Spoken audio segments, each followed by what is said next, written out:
भारत 24 पर हमारे साथ बात करने के लिए मौजूद हैं डॉली शर्मा जी, कांग्रेस की प्रवक्ता और वर्तमान में यहाँ पर गाजियाबाद की बात करें तो तेज तर्रार कांग्रेस की लीडर और कांग्रेस से प्रत्याशी भी हैं आप। और इनसे जानने की कोशिश करेंगे जिस तरीके से लगातार गाजियाबाद का जो माहौल है वो लगातार सियासी तापमान गर्म होता जा रहा है। जिस तरीके से अभी तक यहाँ पर भारतीय जनता पार्टी के सांसद लगातार रहे हैं और उसके बाद इस समय का जो समीकरण है वो लगातार बदलता जा रहा है और ये माना जा रहा है कि यहाँ पर जो परिणाम है वो बेहद चौंकाने होने वाले हैं। मुकाबला बहुत जबरदस्त है और आखिर इस मुकाबले में एक नाम चर्चा में है, उनका नाम है डॉली शर्मा जी, जिनको लोगों ने डिबेट पर देखा है और आज वो हमारे साथ मौजूद हैं और कांग्रेस से प्रत्याशी हैं। बहुत बहुत स्वागत है आपका। धन्यवाद। कैसे कहेंगे, आपको लगातार आप चर्चा में है और लगातार ये चीज सामने आ रही कि आपने इससे पहले भी इलेक्शन यहाँ पर लड़ा है और इसके बाद ये चीज सामने आती है कि आपका ये कहना रहता है कि इस बार हिसाब होगा, हिसाब लिया जाएगा। आखिर क्या वो चीजें हैं जिसको लेकर के आपका ये बयान काफी वायरल हो रहा है, लोगों के बीच तक जा रहा है? देखिए, हिसाब तो देना होगा। कोरोना की उस हर सांस का, वो जो सांस भारतीय जनता पार्टी के जो प्रत्याशी हैं उस समय स्वास्थ्य मंत्री थे, उन्होंने गाजियाबाद की जनता की छीनी। हर वो चीज, जैसे अस्पताल ना देना, जैसे 50 वेंटिलेटर आए थे गाजियाबाद, कहाँ गए? हिसाब तो देना होगा। हिसाब तो देना होगा वो छठ घाट जो पूर्वांचल समाज के इन्होंने तोड़ दिए बुलडोजर से। हिसाब तो देना होगा उस 250 करोड़ रुपए की लागत से जो गंगा जल लाइन पार क्षेत्र के लिए लादा था और नहीं लाए, वो घोटाला, उसका हिसाब तो देना होगा। हिसाब तो देना होगा उस 15 साल की बर्बादी का जो भारतीय जनता पार्टी के शासनकाल में हुई है। गाजियाबाद आज भी पानी के लिए तरस रहा है, गाजियाबाद आज भी अस्पताल के लिए तरस रहा है, डिग्री कॉलेज के लिए तरस रहा है, स्कूल के लिए तरस रहा है, खेलों के मैदानों के लिए तरस रहा है और गाजियाबाद आज भी मूलभूत सुविधाओं के लिए तरस रहा है। तो हिसाब तो देना होगा।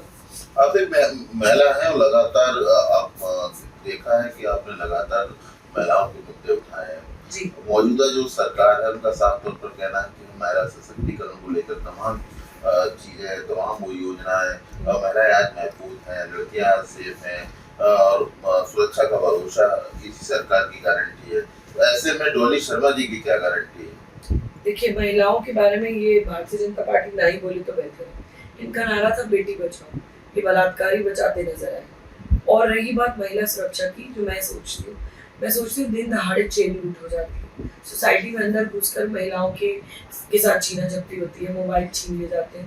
पीछे कुछ दिनों पहले एक लड़की की एक मोबाइल लूट के कारण मौत भी हुई। तो ये सुरक्षित माहौल तो है नहीं। अगर सुरक्षित होगा तो दिन दहाड़े महिलाएं आराम से घूम सकती हैं। आज उन्होंने गले में चेन पहनना बंद कर दिया, आभूषण पहनना बंद कर दिया, वो डरती है, डर के माहौल में है। जब सत्ता में बैठे लोग उत्तर प्रदेश को अपराध में, महिलाओं के खिलाफ अपराध में नंबर 1 पर बना देंगे तो कुछ तो है ना। जब कानपुर में बेटियों को अपने आप को फांसी लगानी पड़ेगी तो कुछ तो है ना। जब दिन दहाड़े आप देखिए बेटी का बलात्कार होता है तो ये लोग बलात्कारी बचाते हैं, बेटियां नहीं। बेटियों को तो कैरोसिन से अंतिम संस्कार का अधिकार भी छीन लेते, कैरोसिन से जलाया जाता है, हाथरस में। हमने ये सब देखा है उत्तर प्रदेश में भारतीय जनता पार्टी के शासनकाल में। तो कानूनी व्यवस्था तो बहुत जरूरी होनी चाहिए, महिलाओं को सुरक्षा तो जरूर मिलनी चाहिए, क्योंकि आज असुरक्षा के कारण लोग अपनी बच्चियों को स्कूल भी नहीं भेजते। बात करें इससे गाजियाबाद की बात करें तो दिल्ली एनसीआर में आता है और गाजियाबाद एक अपने आप में अहम रोल निभाता है। जी भैया। लेकिन क्या लगता है कि आखिर इससे पिछले 15 साल 20 साल में क्या होना था जो नहीं हुआ और आप डॉली जी इसको किस तरीके से रोड मैप के रूप में तैयार कर रही हैं और क्या कुछ अब जो परिणाम है, ये जो इलेक्शन है, इस पे किससे आप अपना मुकाबला मानती हैं और किस तरह की ये रोड मैप आपने तैयार की है? देखिए, बहुत बड़ी आबादी वाला क्षेत्र है गाजियाबाद और अगर वोटर्स की बात करें तो देश की सबसे बड़ी दूसरी लोकसभा है गाजियाबाद, मल्काजगिरी के बाद तेलंगाना में आता है। तो क्या इस हिसाब से गाजियाबाद को मूलभूत सुविधाएं मिली? क्या अस्पताल मिले? क्या स्कूल कॉलेज मिले? क्या मेट्रो के विस्तार हुए? क्या हाईवे जो लोनी वाले हाईवेज हैं वो मिले? क्या नहीं मिले? लोग आज भी तरस रहे हैं।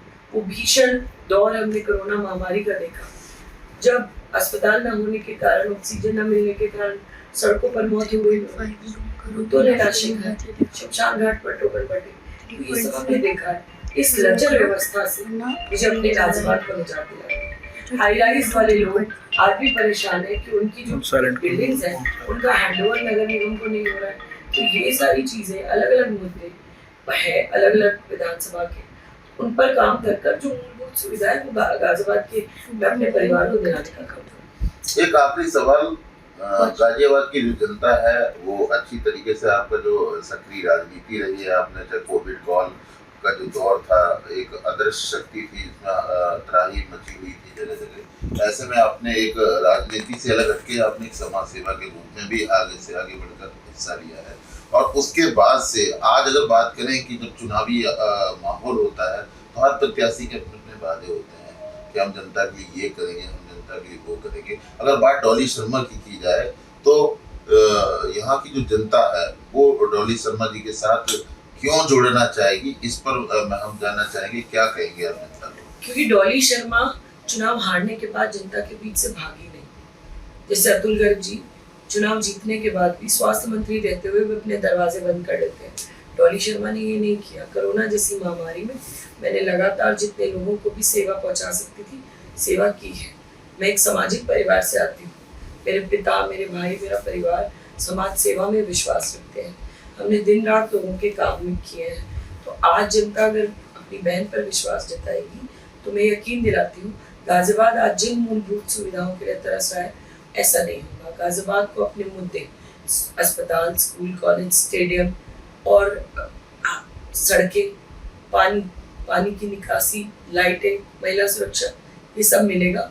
मैं इंश्योर करती हूँ क्योंकि एक महिला हूँ, समझ सकती हूँ कि ज़रूरत क्या होती है। साथ ही जिस तरीके से आपका एक जो चल रहा है, यहाँ की जो जनता है वो बेटी के रूप में आपको लगातार प्यार कर रही है, तो ऐसे में ये बेटी क्या कुछ करने वाली है? देखिए, बेटियों को एक खास लगाव होता है अपने परिवार से, वैसे ही मुझे खास लगाव है मेरे गाजियाबाद से। मैं किसी भी कोने में घूमा लेकिन मुझे चैन आकर गाजियाबाद नहीं पड़ता है, मुझे नींद अच्छी गाजियाबाद नहीं आती है। तो वैसे ही मेरा लगाव है यहाँ के सब मेरे परिवार के लोगों से।